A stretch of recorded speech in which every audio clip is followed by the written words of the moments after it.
Hi అండి, welcome to మన తెలుగింటి రుచులు. ఈరోజు ఈ వీడియోలో మీకు ఒక కొత్త రకం స్నాక్ తయారు చేసి చూపిస్తానండి. రెగ్యులర్గా మనము జంతికలు, మురుకులు, ఈ చక్రాలు ఇవి చేస్తూ ఉంటాం కదా. ఈరోజు మీకు కొత్తగా గుజరాతీ స్పెషల్ అంటే ఫేమస్ స్నాక్ అండి. అక్కడ ఘాటియా ఏ విధంగా తయారు చేసుకోవాలో చూద్దామండి. దీని ప్రాసెస్ కూడా కొంచెం డిఫరెంట్గానే ఉంటుంది. ఇక్కడ మీరు చూసినట్లయితే చూడండి, జస్ట్ అలా పట్టుకుంటేనే విరిగిపోతున్నాయి. అలాగే తింటుంటే అయితే అలా నోట్లో పెట్టుకుంటే కరిగిపోతున్నట్లుగా ఉంటాయండి. ఈ ఘాటియా స్నాక్ చాలా బాగుంటుంది. 2-3 వారాల వరకు కూడా ఇవి మనం స్టోర్ చేసుకోవచ్చు, ఫ్రెష్గా ఉంటాయి. అలాగే చూసినట్లయితే చూడండి, అస్సలు ఆయిల్ కూడా అస్సలు లాగవండి. ఇవి జస్ట్ మనం ఆ శనగపిండిలో కొంచెం ఆయిల్ వేసి కలపడానికి యూస్ చేసింది తప్ప ఆయిల్ అయితే అస్సలు లాగవు. వీడియోని అయితే ఎక్కడ స్కిప్ చేయకుండా చూడండి. వీడియో నచ్చితే లైక్ చేయడం మాత్రం మర్చిపోవద్దు. అలాగే నా ఛానల్ కొత్తగా చూస్తున్నట్లయితే సబ్స్క్రైబ్ చేయకపోతే ఇప్పుడే సబ్స్క్రైబ్ చేయండి ఫ్రెండ్స్. ఇక ప్రాసెస్ ఏంటంటే, దీనికోసం అయితే ముందుగా ఒక మిక్సింగ్ బౌల్ తీసుకోండి. అందులోకి ముందుగానే జల్లించి పెట్టుకున్న 2 కప్పుల వరకు శనగపిండి వేసుకోవాలి. శనగపిండిని అయితే కంపల్సరీగా జల్లించేసుకోండి. నెక్స్ట్ ఇందులోకి ఒక 1/2 టీ స్పూన్ వరకు అయితే సాల్ట్ వేసుకోండి. నెక్స్ట్ ఇందులోకి ఒక 3/4 టీ స్పూన్ వరకు అయితే వాము వేసుకోవాలి. వామునైతే ఈ విధంగా అరచేతిలో వేసుకొని కొంచెం నలిపినట్లుగా వేసుకోండి. క్రష్ చేసినట్లుగా వేస్తే మనకి చక్కగా ఆ ఫ్లేవర్ అనేది వస్తుంది. ఈ వామునైతే అస్సలు స్కిప్ చేయొద్దండి. మనము ఈ ఘాటియా రెసిపీ కంప్లీట్గా శనగపిండే వాడతాము. ఇందులో బియ్యపిండి అస్సలు వేయము. సో డైజెషన్ ప్రాబ్లం లేకుండా ఉండడానికి వేసుకోవాలి. అలాగే కొంచెం చిటికెడు పసుపు వేసుకోండి, జస్ట్ కలర్ కోసమే. అలాగే మనకి ఇవి గుల్లగా రావడానికైతే ఒక చిటికెడ వరకు అయితే వంట సోడా వేసుకోవాలి. అలాగే ఇందులోకి ఒక టీ స్పూన్ వరకు కారపొడి వేసుకొని, నేను వేయటం మర్చిపోయానండి, తర్వాత యాడ్ చేశాను.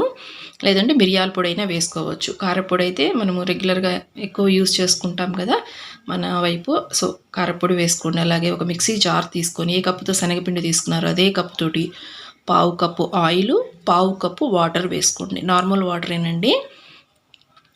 ఇలాగ ఒక్కసారి అయితే ఒక్క నిమిషం పాటు మిక్సీ పట్టేసుకున్నారంటే మనకి ఈ విధంగా వస్తుంది. కొంచెం పాలులాగా కొంచెం చూడండి, ఇలాగ చిక్కగా వచ్చేస్తుంది.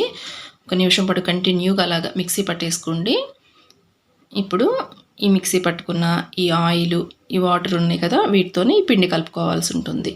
ఇలా కొంచెం కొంచెంగా ఈ మిశ్రమాన్ని వేసేసుకొని చక్కగా కలిపేసుకోండి. ఇంకా ఎక్స్ట్రా వాటర్ అనేది మ్యాక్సిమం పట్టకపోవచ్చు అండి. అవసరమైతే ఒక 1 or 2 టీ స్పూన్స్ వరకు అయితే వాటర్ వేసుకోండి. ఇలా పిండిని అయితే మనకి చపాతీ పిండి కంటే కూడా కొంచెం లూజ్గానే కలుపుకోవాలి. ఇవి ఘాటియా కొంచెం షేప్ అనేది డిఫరెంట్గా ఉంటుందండి. ఇక్కడ జంతికల గొట్టం ఒకటి తీసుకోండి. అందులోకి ఇక్కడ చూస్తున్నారు కదా, నేను స్టార్ షేప్ ఉన్న ప్లేట్ అయితే పెట్టుకున్నాను. దీనికి కొంచెం ప్లేట్ అనేది వేరుగా ఉంటుంది, కానీ టేస్ట్ అయితే మాత్రం అదే ఉంటుందండి. ఇలాగా సింగిల్ స్టార్ ఉన్న ప్లేట్ పెట్టేసుకొని గొట్టంకి సరిపడా పిండి పెట్టేసుకొని ఆయిల్ బాగా హీట్ అవ్వాలండి. హీట్ అయిన తర్వాత ఫ్లేమ్ని మీడియం టు హై ఫ్లేమ్లో పెట్టుకొని ఈ విధంగా ప్రెస్ చేసుకోండి. ఇలా ప్రెస్ చేసుకున్న తర్వాత ఒక్క 1/2 నిమిషం పాటు ఉడికిన తర్వాత గరిటెతోటి ఇలాగా ఒకసారి కలుపుకోవాలి. చక్కగా మొత్తం కూడా ఫ్రై అయ్యే విధంగా చూసుకోండి. ఇలాగ ఒక సైడు మనకి ఫ్రై అయిన తర్వాత రెండో వైపు టర్న్ చేసుకోండి. జనరల్గా మనకి ఆ నురుగ తగ్గితే మనకి ఉడికినట్లుగా తెలుస్తాయండి. కానీ ఈ ఘాటియా రెసిపీకి మాత్రం మనం ఎంతసేపు ఉడికించినా కూడా అలానే ఆ నురుగ అనేది అలానే ఉంటుంది. అలాగే ఎక్కువ టైం కూడా ఉడికించుకోకూడదండి. ఎక్కువ టైం ఉడికినాయి అంటే మనకి గట్టిగా వచ్చేస్తాయి. సో ఎక్కువ టైం కూడా పట్టవండి. ఇవి మనం ఆయిల్తో మిక్స్ చేసాం కాబట్టి ఇమీడియట్గా ఉడికిపోతాయి ఇవి.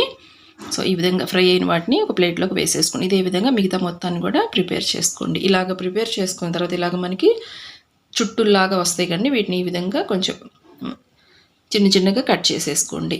చూస్తున్నారు కదా ఎంత టెంప్టింగ్గా ఉన్నాయో. ట్రై చేయండి.